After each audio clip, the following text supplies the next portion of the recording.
It's been pretty incredible how full of shit Deshaun Watson's been at his press conferences for the Cleveland Browns this offseason. Why you've used the number of massage therapists that you've used. Can you kind of explain that number? Yeah, I can't get too far into detail because there's an ongoing investigation still. But I can say that with this now day and age, especially with my age group, social media is a big business part. And it shouldn't be that surprising given who's in his corner, whether it's his agent, Dave Mulugeta, who tweeted this, then deleted it after Deshaun Watson's 11-game suspension was announced on Thursday, or it's his bosses, the Haslams, who released this statement when Deshaun Watson's 11-game suspension was announced, when they were asked about the statement, which says that Deshaun Watson has expressed remorse, which hasn't happened. They had this to say. What makes you say that he's remorseful? Well, I mean, because we're around him every day, and he said he's remorseful.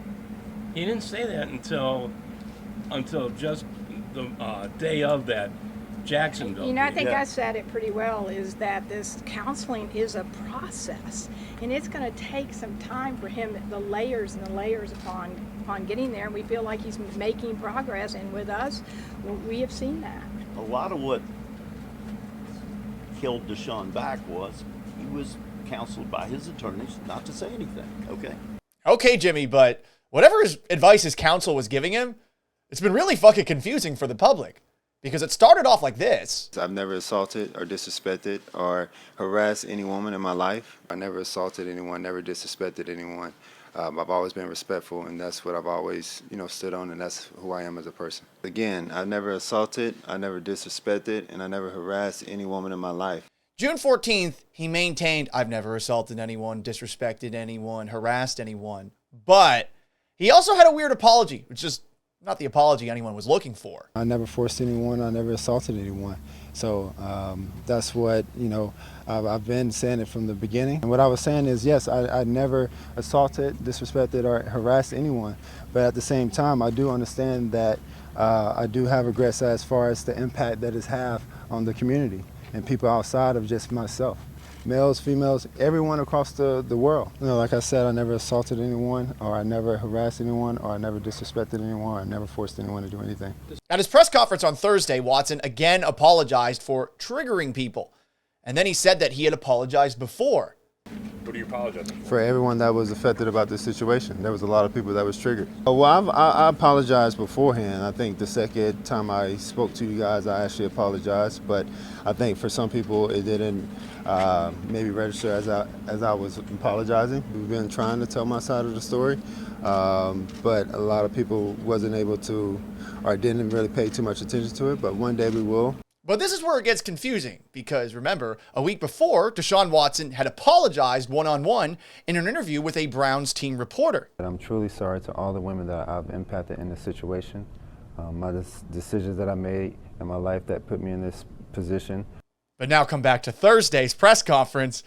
He continuously says he stands on his innocence. Well, I've always been able to stand on my innocence. I've always stood on my innocence and always said that I've never assaulted anyone or disrespected anyone, and I'm continuing to stand on that. I'm going to continue to stand on my innocence. I've always, stood on not disrespecting or sexual assaulting anyone. And I'm continuing to stand on my innocence. Just because, settlements and things like that happen doesn't mean that a person is guilty for anything. I feel like the person has the opportunity to stand on his innocence. But it can't be that way, right? Either you stand on your innocence or you're actually sorry for something, for anything. Or maybe that's not what this is about at all. Maybe this is about what Deshaun Watson actually wants to happen, which is to move forward. I think that someone told him to say that word in all the press conferences that we've seen over the last couple of months. All I can do is keep moving forward and, just keep pushing forward. And for me, that's to continue to push forward, and that's my goal, is to be able to earn that trust and keep pushing forward and just keep pushing forward. I want to continue to move forward and grow and learn, and I want to keep pushing forward. And I'm looking forward to just moving forward with my career and keep pushing forward. I'm going to have to continue to push forward with my life and my career. And for us to be able to move forward, I have to be able to take steps and put pride to the side. You just have to be able to move forward, and that's the plan. I have to be able to move forward with my career, move forward with my family, with my personal life. Like I said, I have to continue to move forward. You got to continue to just keep pushing forward and moving. But I have to continue to push forward and keep moving forward. I just have to continue to push forward as a person, as an individual, and we're just going to continue to push forward as an individual and as a person. And I just want to continue to show that and, keep pushing forward.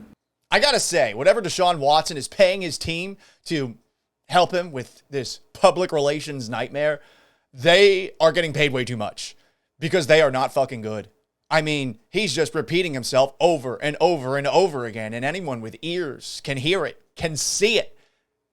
The guy was given a couple of talking points to go back to every single one of his press conferences, whether it's I want to move forward, or it's I never assaulted or disrespected or harassed anybody. Over and over again, it's the same thing. Here's some more. Being the best person I can be, being the best Deshaun Watson I can be. We try to be the best Cleveland Brown that we can be, best teammate we can be, and be the best person and grow as an individual, grow as a human being, and just be able to be the best citizen, best person that I can be. When I walk in this building, be the best teammate and player that I can be. Just being able to focus on myself a little bit and just figure out, how I can be the best human being I can be, best teammate I can be, the best son I can be, the best friend I can be. My focus is really just focusing on, Deshaun Watson and being the best person I can be. So I have to continue to just grow as an individual, my whole outlook of just myself as a football player, but also as an individual, as a human being, and just focusing on being the best individual. And my main focus was to come here each and every day and be the best teammate and player I can be. The team was focusing on being the best teammate in Cleveland Brown that they can be. I focused on, being out here, being the best teammate and football player and quarterback I can for the Cleveland Browns. Be the best person I can be. Now you're taking things out of the Bill O'Brien playbook. Look, I'm curious as to how Deshaun Watson feels in all of this, but this is the most he's willing to give us. Of course, everyone has their own opinion, but I think, for my peace and my sake, I'm going to keep my opinion to myself. So with that in mind and all these press conferences now behind us, I feel pretty comfortable with my opinion on this. Deshaun Watson's full of shit. So is his agent. So is everyone around him.